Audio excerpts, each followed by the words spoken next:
कृष्णा मु हेउची आपणकर मधुस्मिता मु हेउची आपणक प्रिय Monalisa. Welcome to our channel Madhumanas Bhakti. चलंतु आजिर भिडियो रे जानिबा महेश्वर किए। महेश्वर हेउचंती हिंदू धर्मर मुख्य देवतांक मध्यरु जणे।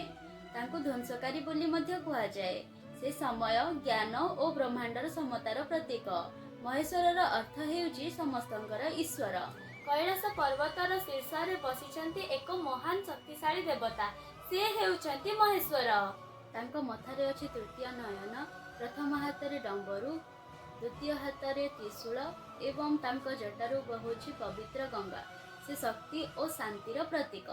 जेतेबेले अधर्म बढ़ी जाए से अधर्म को विनाश करिवा पई धर्मर स्थापन करिवा पई तांकर तृतीय नयन खोलिथांती एवं सारा ब्रह्मांड को ध्वंस करि देइथांती। से केवल संहारक नुहंती, से हेउछंती प्रेमर देवता, भक्त मानकर रक्षक एवं शांतिर दूत।